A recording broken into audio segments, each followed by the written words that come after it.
All right, everyone. Welcome to Tiger Talk Thursday.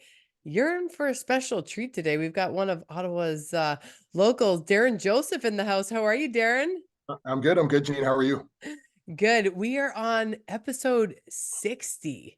So Crazy. this is the big one. I know. I couldn't even believe it when I was writing this down. I was like, episode 60. This is awesome. We've had many great athletes, and I'm so excited to add Darren to the lineup. We've actually been trying to record, I think, for like a year.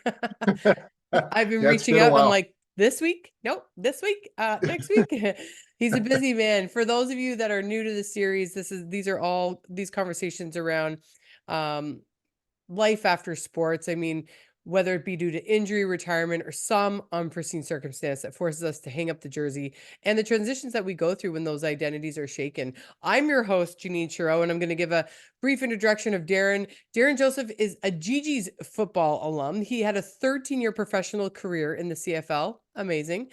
Recording 2,412 yards in his career on 526 attempts, scoring 15 rushing touchdowns. He also caught 103 passes for 1,175 yards and 4 receiving touchdowns. In 1991, he led the Gee Gees in rushes, that's 118, and rushing yards 812, earning him all conference honors and team MVP.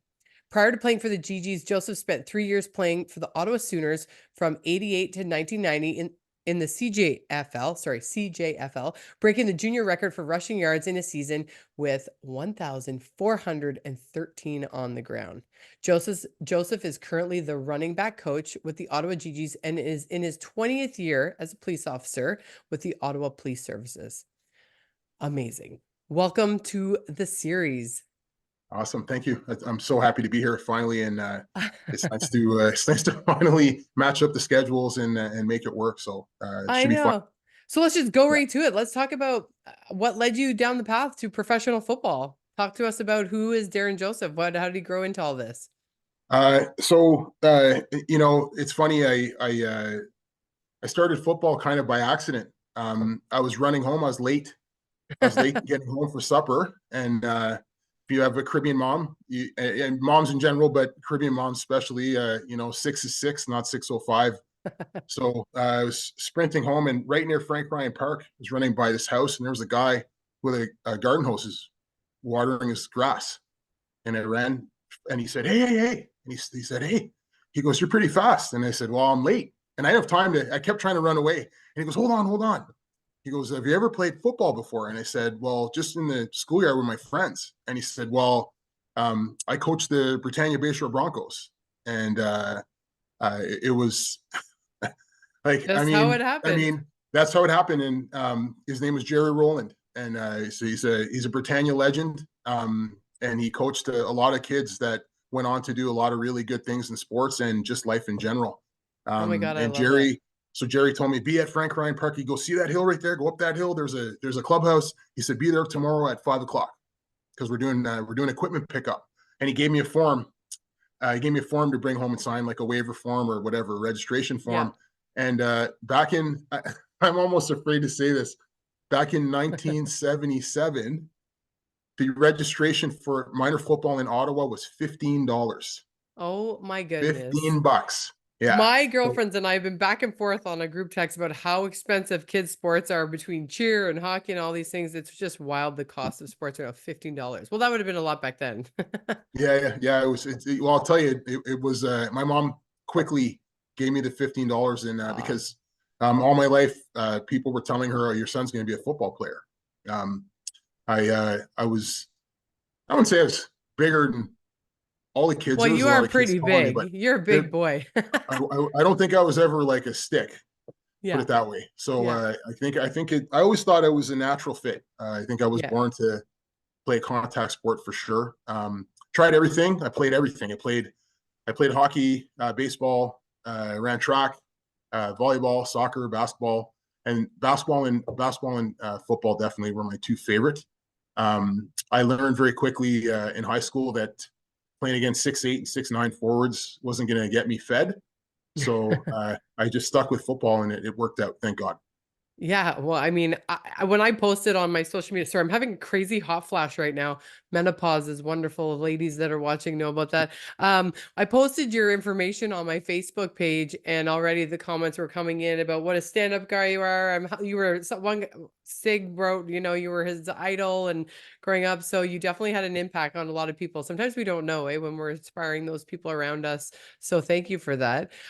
Did you have a sport that did you gravitate? I know you said football and basketball, but did you ever have a sport where you're like, you thought you were going one direction and then it was just an obvious choice with football? Yeah, basketball for sure. Yeah. So, I was an all-star for 2 years at Woodruff High School back in the late '80s. It was us and Borden were the two powerhouse schools in Ottawa. I mean, there were some other really good ones, and there's a lot of great players. Not to take away from anybody, and anyone who knows me from back in the day.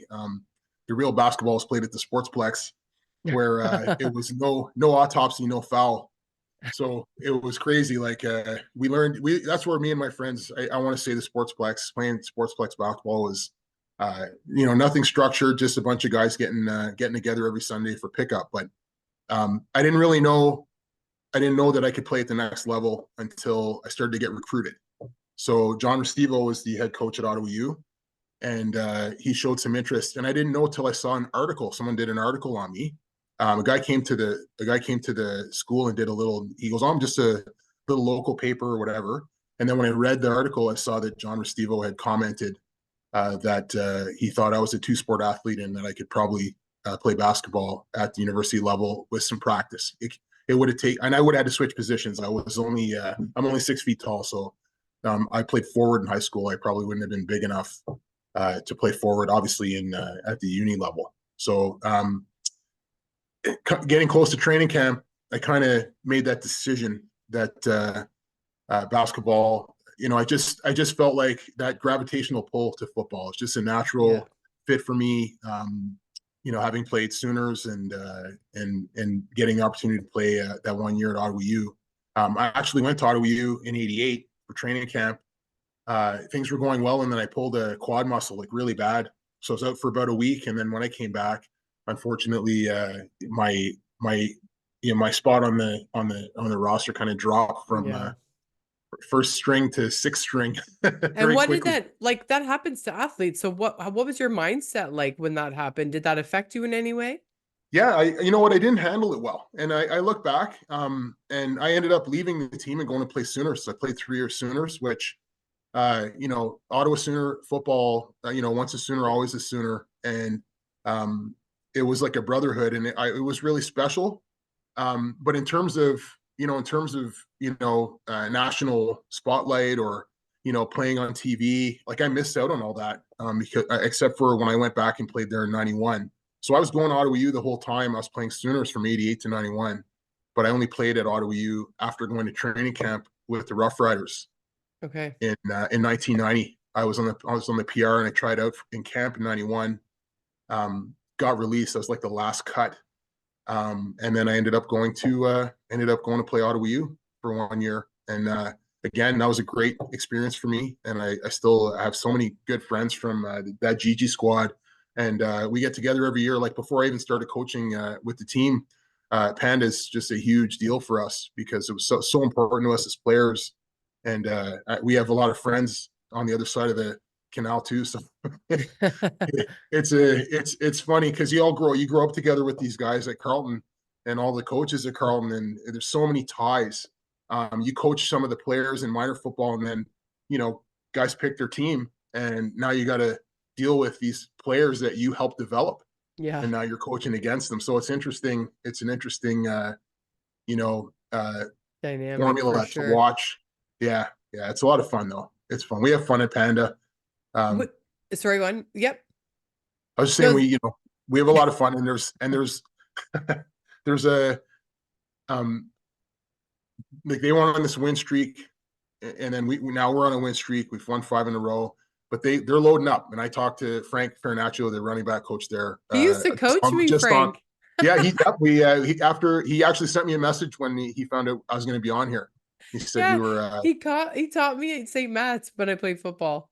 So Yeah, that's yeah. He yeah. said you're an even better person than you're an athlete. So Aw. a lot of props. Thanks, Um, Mr. Fernaccio. I still call him Mr. Fernaccio. yeah, I know when I he's a came good. back to Ottawa, my bonus child, aka stepson, was playing hockey, and I walk into the rink, and he was on the same team as Frank's son, and I was like, "Mr. Fernaccio," looking down the stands. It's such a small world. Yeah, he's a good man. I have a lot of respect, and I got all the time in the world for him. Yeah, But we chat a lot about the season or whatever, and they're loading up. They're going to be, I expect that both teams are going to be strong this year, so it should be fun. yeah, that's fun. One thing that you said is that you didn't handle it very well. I always think about, we always have that perspective of looking back on our careers. How did you handle it? And for any athletes or parents watching, how would you handle it differently? Oh, that's a great question. So, um, I don't think I was mature enough. It was the first time in my life that someone told me I wasn't good enough, or it Mm, was the first time in my life that I wasn't the best player on the field. mm, And I thought because I was injured that it wasn't my performance.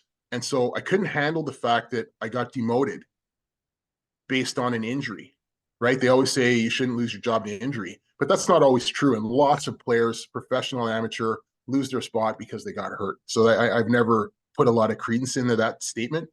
And it was clear to me that he could move on. Like, so this is Coach Jim Daly, who I respect and love, and I ended up, we have a great relationship. We ended up he was my running back coach with the Rough Riders when I actually made the team, and then he was my head coach in Saskatchewan. So we have a great relationship, and I have a lot of respect for him. But at the time, I think he was just trying to show me, look, like just you're because you were just replaceable. that's right. There's Yeah. there You got was to work for your spot. I think he brought in 6 or 7 backs that year. Mike King, Jerome Chambers, like some really good football players. So he was like, look, I got options, right? Yeah. Like I like if you're not good to go, like what do they say? You can't make the club in the tub, right? So I've if never you're heard not that before. yeah, so if you're not good to go, I mean, I have other horses, and we don't have time to wait for you to get ready. We have to get ready to play a football season. And so as hard, I've talked about it a lot with people over the years, and my perspective on it has changed, especially now coaching at Ottawa U and coaching athletes and having to make tough decisions about personnel and who starts, who backs up, and things like that. It's not easy. It's not as an athlete, you've worked really hard and you've put everything into it. And when you get to that level and it doesn't quite work out, or it doesn't work out the way you thought it was going to work out, you tend to blame the decision makers, right? Because you feel Instead of like ourselves. that's right. And you know what? Maybe I look back on it now. Maybe I wasn't in the shape I thought I should have been in. Maybe not quit and leave the team. Maybe stay Sometimes there, too, get it's just not the healthy. right time, right? Yeah, yeah, Sometimes yeah. it's just, Sometimes yeah, you just got to keep showing up. And then I love Denzel Washington saying, you hang around the barbershop long enough, eventually you're going to get a haircut.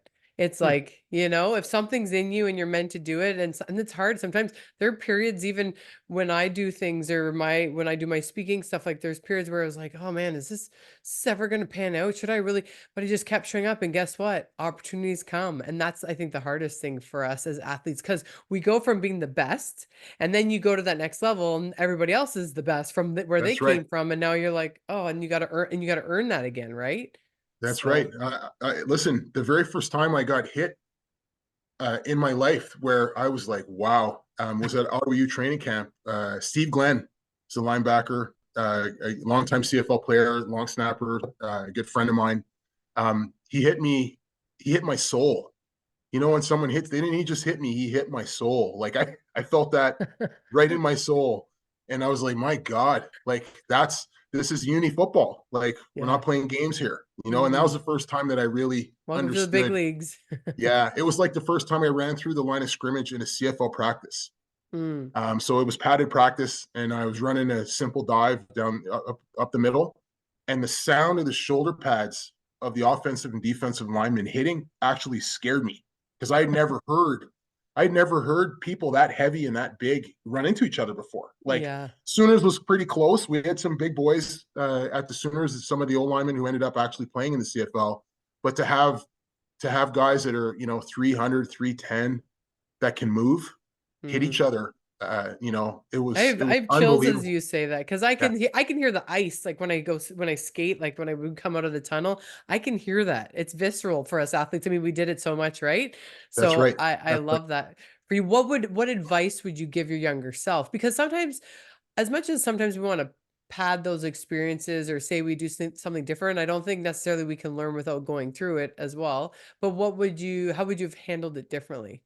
I would have stuck it out. If I could do it again, and I preach this to my kids, both of my kids, all three of my kids were athletes. Um, I I would say, um, you know, don't let your circumstances dictate your future. And I'll never know now if I had stayed and tried to fight my way back. Like maybe that's what he was looking for. Maybe he wanted me to not feel like I was owed the position because I'm Darren Joseph, the football player. Maybe Mm, he wanted me to work my way back into the starting spot. And that would have proved a lot to him and the team and the other coaches, right? And instead, I quit mm, and I went and played. So I wouldn't say took the easy route because Sooners football was tough too, like really tough. And we played yeah. some tough teams. But looking back now, I would say don't quit. Just stick it out, and let them tell you, like, let them say you're cut and you're not good enough. Don't Yeah. cut yourself. You know what I Oh, mean? I love that. Don't cut Yeah, yourself. It's so true. And I mean, and that's really the only time that we fail at things, right? When we tell ourselves that we take ourselves out of the game, because no one else can tell us our worth or what we're, even if you get cut, you can still be practicing and going after. So I love that for any of the listeners. Now you have this amazing 13 years in the CFL. What an experience. A lot of the times I find we see athletes, they're glorified. I mean, people want your autograph, they recognize you out in the community. I mean, athletes give us hope, all right? They show us what's possible when you go after a goal and dream, but eventually the dream comes to an end, and there is that transition to life after sports. When was it aware to you that the end was nearing, and what was that experience like for you? wow. So after playing football for approximately 27 years straight, I never missed a full season due to injury, and I played running back and fullback and special teams. um, I felt like playing a little special teams and having, I wasn't a good, despite the special teams tackles, I wasn't a good tackler. I just kind of throw myself at people's legs and hope for the best, right? Like you can see the film. I got lots of film. My defense, like guys like Kelly Wilshire and guys that played, high level linebacker spots, and I wasn't a great tackler, but I just got the job done, right? Mm, But I mean, having played different positions and just training camp after training camp and, running hills and lifting weights, all the things that people have no idea. Like the playbook's like this thick and you got to learn all the audibles and you got to learn all the check downs. Like there's so many little responsibilities. And I always say this, a lot of people go to work and nobody checks them at work. Like they're at work, they do their job. If they make 3 or 4 mistakes that maybe their boss doesn't catch or whatever, like even if he doesn't catch it now, like they live to fight another day. Okay. yeah. In football, as in probably hockey and a bunch of other sports, Hmm. where you're every single play in practice and in games is on film. Yeah. So the guy in the And you're sky, doing video after your game, and then you're looking that's at it. right. Yeah. That's right. What other job? So if I work in the government and I screw up in my job, do they drag me in a room, put a huge big screen on the wall, No. and get a pointer and go, hey, Darren, why didn't you hand in that paper? What the hell's wrong with you? Or Right? why Like didn't you that answer doesn't the happen. phone there? It doesn't happen Yeah. anywhere else. It happens in pro sports and Yeah. it happens in uni sports. Even minor sports now, they're starting to watch film Hmm. and they analyze and critique every single, like for the O lineman, it's their steps. For the receivers, it's their get off. Like there's all these different things that we harp on players over and over again, and we watch film and we literally yell at them. Don't do that. Do it this way. Do it that way. Yeah. It's if you don't have a thick skin, football's not for you. Yeah. right? It's not for you, especially at that level. If you can't take the criticism and whatever. So my point is, like, it's a tough sport already, right? Yeah. And when you deal with all of that and you get to the end of your career and you realize it's over, for me, it was the Grey Cup here in 2004 in Ottawa. I was playing for BC and we were playing against the Argos. And it was a game that I thought we had the better team. But they were obviously a really good team. They had guys like Michael Shea was their middle linebacker, Pinball was their head coach. And I'd played in Toronto for a couple of years before that. So I knew most of the guys on the team. I'd already played in 2 Grey Cups and lost. Played in the 97 Grey Cup, played in the 2000 Grey Cup and lost both. So this was my last, not only was this my last Grey Cup opportunity, but it was my last game ever. I'd already decided that I was going to retire and I was done. And when the game was done, everyone went into the locker room and I didn't want anyone to see me. So I walked underneath the stands because they'd made those makeshift stands on the south side. And I sat underneath those bleachers and I cried like a baby for half an hour. Like half an hour. I just sat there. I could hear Wally giving the post-game speech to the team. I didn't even go in. I missed the last post-game speech I'm ever going to have because I couldn't compose myself enough to get up and go into the locker room. I just sat on my helmet and cried because I knew. And when you're football's like it's in your bones, like you're a warrior, right? And it's like this is your last battle, and you got to put your sword and your shield down, and that's a wrap. It's over. And that took me. It took and me the camaraderie with your teteammates and yeah, that it's like that family brotherhood. It's absolutely. It took me years. And you know what? You're always Darren the football player. Oh, that's DJ. That's DJ the football player. That's Darren the football player. And then people stop wanting your autograph. Yeah. And then people see you. Happens all the time. They go, I know you from somewhere.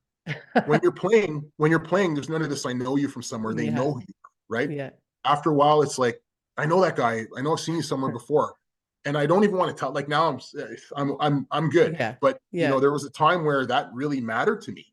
It really mattered to me that people still saw me as this football player and a great athlete. And a lot of guys, man, you see guys like I'll run into guys that I played with, 20 years ago, and they're still talking about the glory days. Yeah.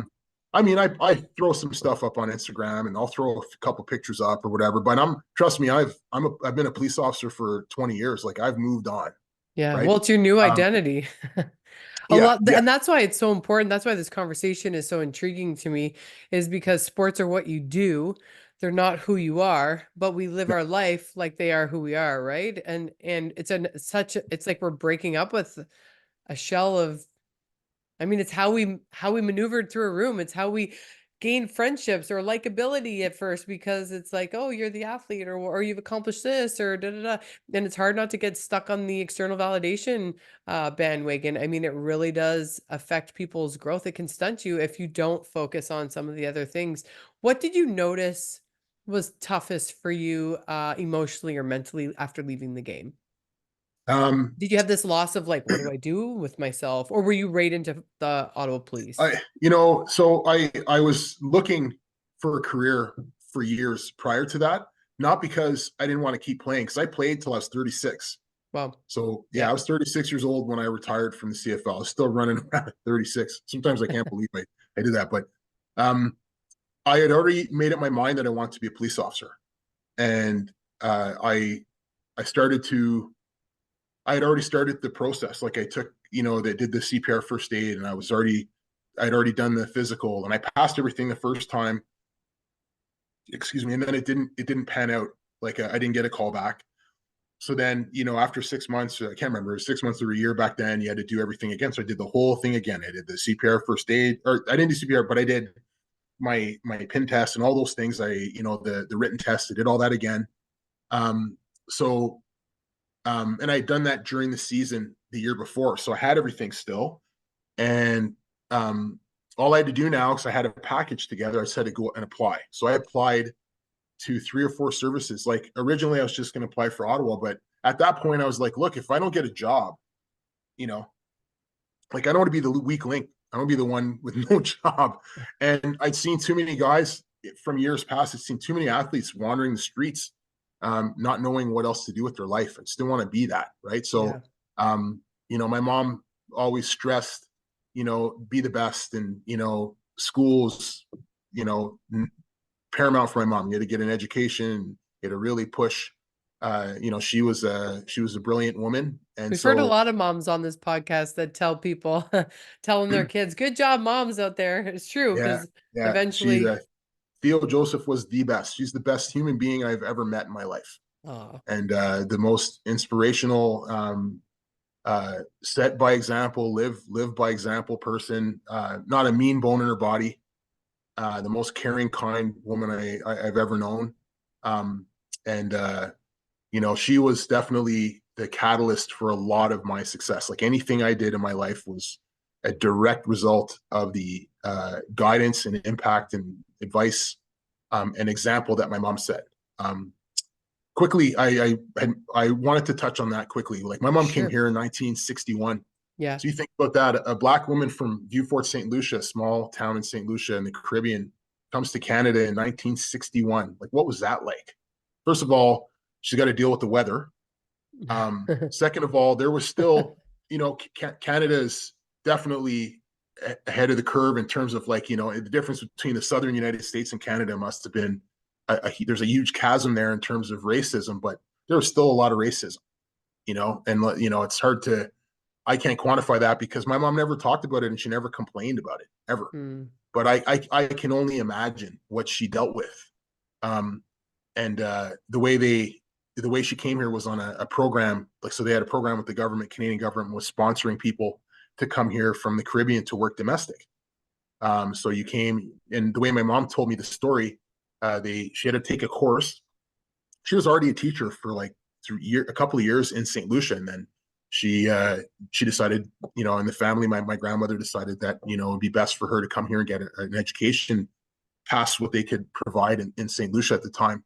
So she came here middle of January or February, dead of winter. I was going to say winter. Welcome. Right from and right from the airport, she went to, they drove them to the Chateau Laurier Hotel. They had to wear maid outfits because they were going to be working in people's homes. And there was already people, so they had already prearranged people who had a profile on each person that came here. Okay. So there was a bunch of people sitting at tables in this banquet hall at the Chateau Laurier.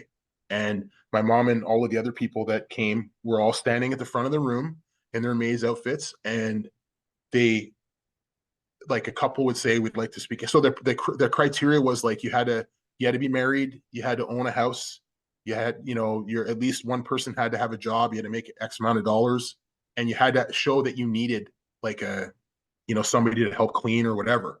And the reason that there's a family named the Dufresne family, and the reason that they picked my mom was that they saw on her profile that she was a teacher back home. Like the furniture store Dufresne?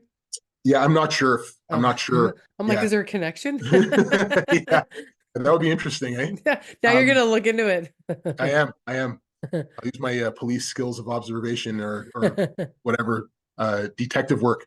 But so she, they just connected. Like she connected with this family, and she went there, and she was very lucky. My mom was very, very lucky. There was a lot of those women that came here that were mistreated, abused, even killed. Some of those women were murdered. Wow. So it was, that's what a risky chance to take for a better life. Right. Yeah. And then she came here, she met my dad, and she had me. They split up, and, it was just me and my mom. There's a lot more to that story. And she gave you the $15 to play football. Probably at times, right. And times are probably not easy to have $15 lying around, right? No. I had a conversation with someone recently who kind of shed some light on that and said, your mom, I never went without anything. Like, so, there's no sad story here. I never went without anything. My mom, I always had everything I needed. When I needed cleats, I got cleats. When I needed a football, I got a football. Like, there was never a time where there was no food in the fridge, or I don't have that story, right? But you don't realize till you're a parent what you sacrificed to give your kids stuff. Yeah. So what was my mom sacrificing as a single mom in the 70s so that I could have those cleats? Like, how many things did she not get herself, or how many, how much, like even right down to like basic stuff. Yeah. Like what did she go without so that, like people like to go on vacation, right? You like to go on vacation. My mom would save for 2 years to go to St. Lucia with me when I was a kid, just so that she could go see her whole family, like her mom, her dad, all of her brothers and sisters. It'd take her 2 years to save enough money for plane fare. And heaven forbid she, if you're from the Caribbean, you understand barrels. You have to put a barrel together to bring everyone something back. You can't go back to the Caribbean You can't go empty-handed, right? empty-handed.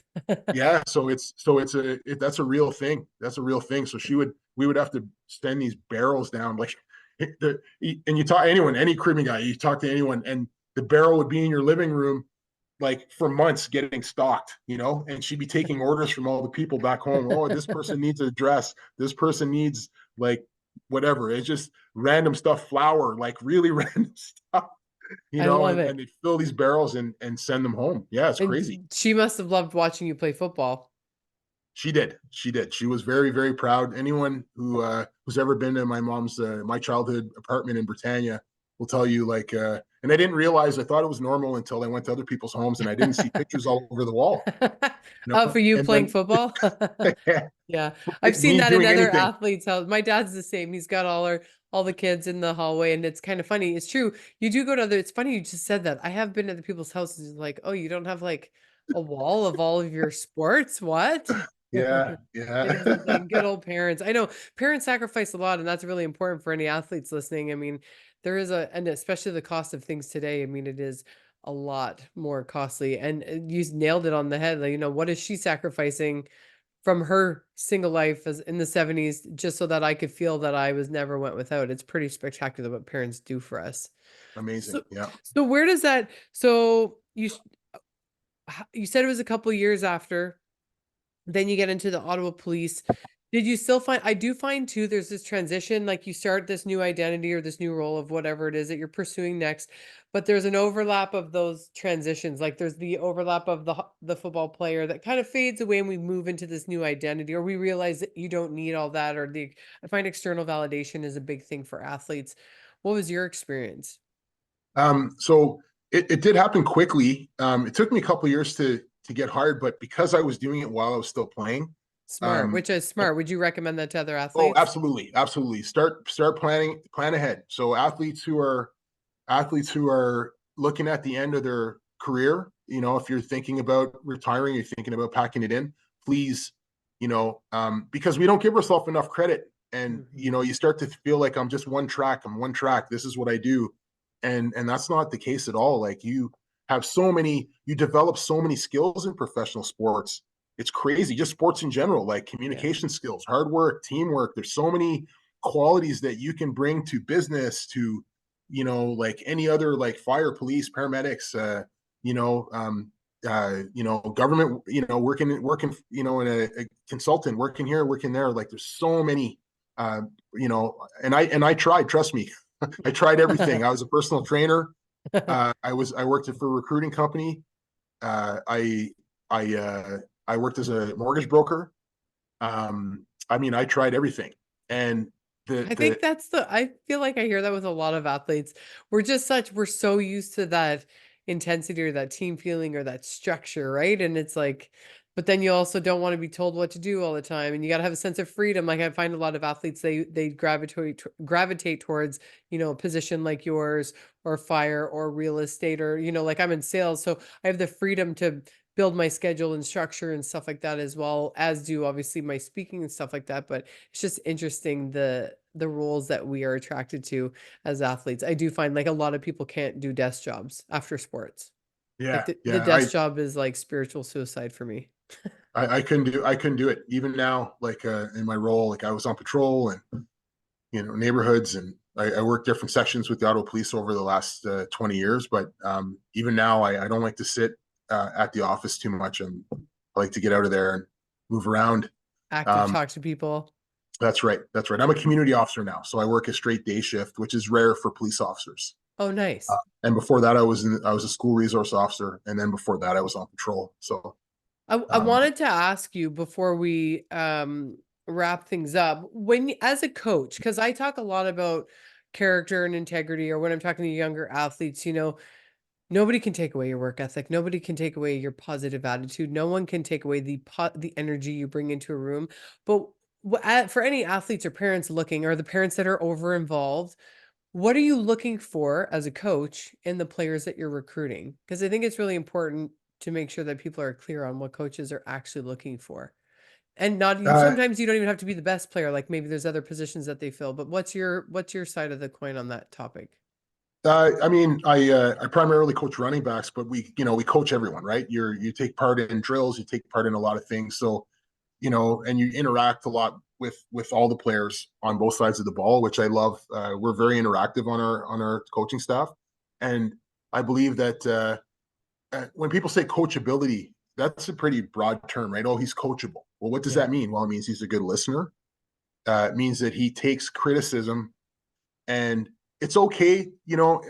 People that get upset when people aren't happy with being told something, that's not the issue. It's not, people are allowed to have a reaction to something that someone's telling them. It's what do you do with that?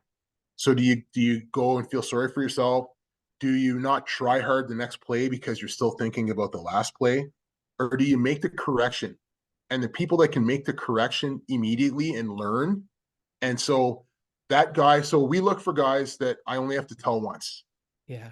So if his footwork's off and I have to tell him 30 times, then chances are he's not going to play, because I need the person that can correct it once, because we need people that are going to use their fast twitch. Mm-hmm. I don't want people that are thinking, right? Oh, what's the footwork again? Well, the hole's closed now. The game, the play's over, right? Yeah. And we've been very lucky, and we have ever since I've been at Ottawa U, we have very, very intelligent. I mean, everyone's intelligent, but we have guys that pick the system up quickly, and we have guys that execute, like JP Simikinda, Amilcar Polk. Like these guys, they're almost like, it was almost like, and I used to tell them all the time, like they already had all the skill set.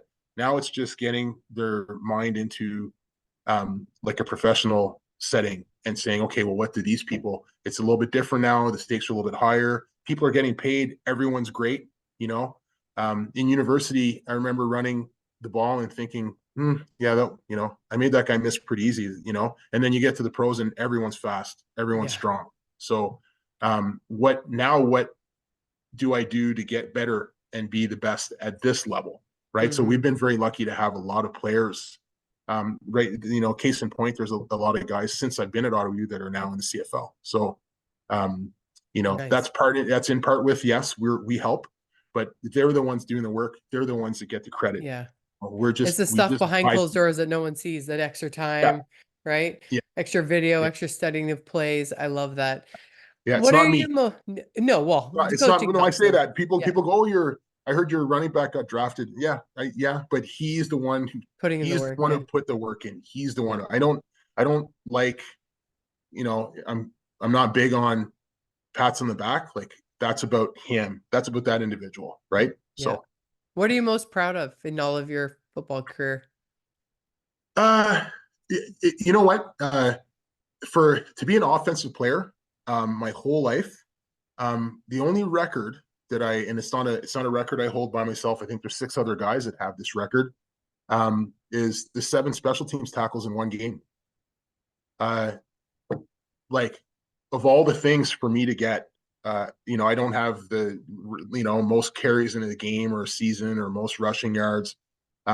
It's tackling, which I already told you my tackling technique was not the best, but that was about determination and hustle, getting downfield. Yeah. And that's, I really wanted to make it. If I was going to be on the field and I was still playing and I was still spending time away from my family and I was still spending time away from my friends, and you live out of a suitcase, 6 months out of the year, still going to training camp and doing 2-days. I was going to make sure that at least I left something with my name on it. Right. So I was trying everything, I was trying really hard to leave, I didn't win a Grey Cup. I didn't, but I still have one. I did one thing that, I my love name's in it. the record books. I love it.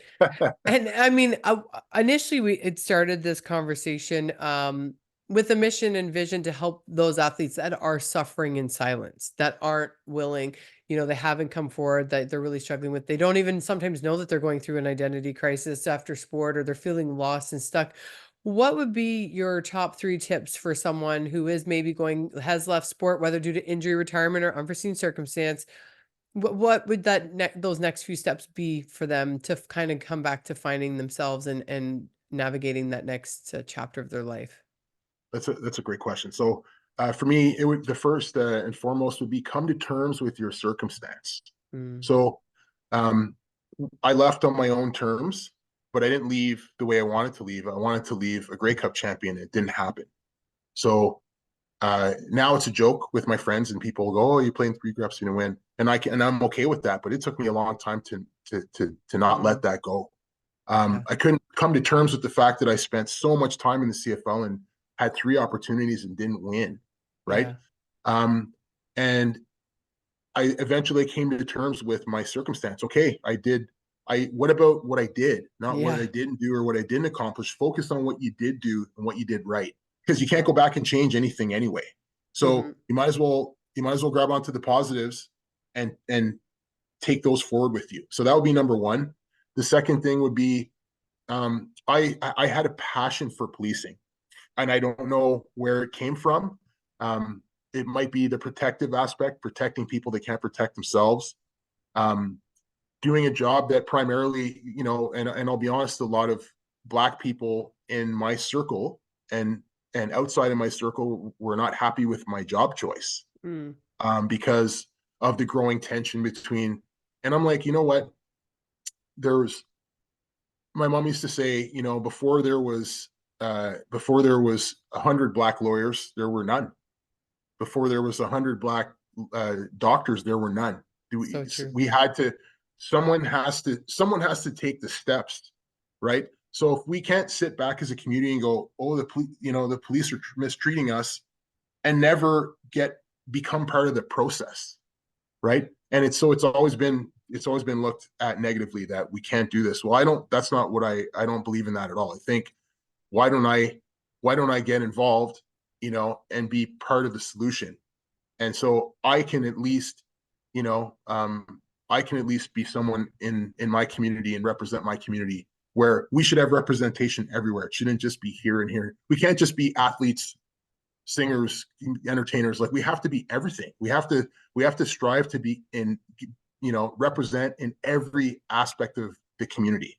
Mm, So policing, fire, paramedics, all these different emergency services, we need representation there, and we can't count on other people to guide. We have to guide ourselves, yeah. right? So that's Ooh, that's guide be yourself. passionate, Yeah, be be passionate and passionate. guide yourself. I like that. And then the third thing is, um, when you don't be complacent. So a lot of people just they get to the what they feel is the mountaintop, and they don't really have a lot of success when they get there, because they let go. So you push, push, push to be an athlete.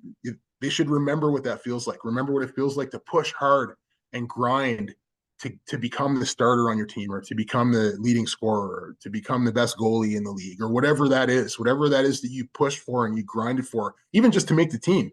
There's the kids that star Hmm. and are the tops in the league. But what about that kid that, I just want to make the team? What if that's your goal, right? Well, whatever your motivation, whatever you use to get it to that level, use that after sports is done, and try to try to find that motivation somewhere to strive to finish school, to get that job you want, to work on communication skills, because right now there's kids that are walking around, everyone's got anxiety.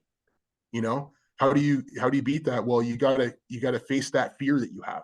So if that's what Hmm. you're afraid of, then that's what you focus on, Yeah. right? And work on your weaknesses, because everyone wants to focus on their strengths. And if you focus on your strengths, then you just never get better. It's like my mom used to say, if you're talking, you're not listening. If you're talking, you're not listening, and you're not learning anything. which is ironic because I talk more than anyone.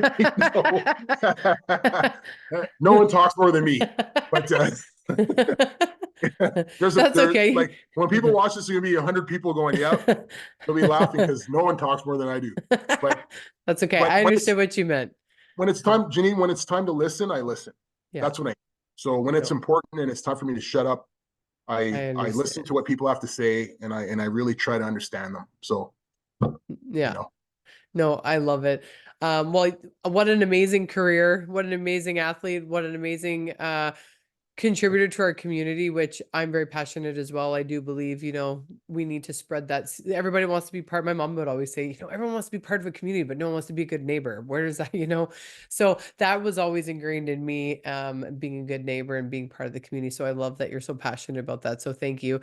And thank you for sharing your journey, your struggles up and down, and being honest about crying on your helmet for 30 minutes. I mean, sometimes we, especially a big grown man, growing up, I find so many boys were, told to suck it up and, there's no feelings. And there's a lot yeah. of that culture out there. And that's fine. There's time and place for all that stuff. But thank you for your honesty and your vulnerability. And congrats on such an amazing career. And thank you for the information that you shared with us tonight. Any last words that you want to get out or share before we land the plane? No, just nothing really. Just thank you so much for having me on. I really appreciate it. And I'm persistent. yeah. You weren't getting out of it. I was Darren, trying. are you available now? Okay. Yeah, I What about know. next week? Okay. I know. And you know what? It wasn't, honestly, it wasn't me trying to avoid. I just, I work in a community office and things just pop up. Like there were times where I remember that one time where we were going to do it and then I had to go to a demonstration, right? Like Yeah, we get pulled to a lot of stuff I know. but It's we made it totally work. We fine. made it work. We Made absolutely it work. did. So, for those of you that have listened and tuning in, this was episode 60 of Transitioning to Life After Sports with CFL former pro player Darren Joseph. So, thank you, Darren. No, thank you. Thank you for having me. Awesome.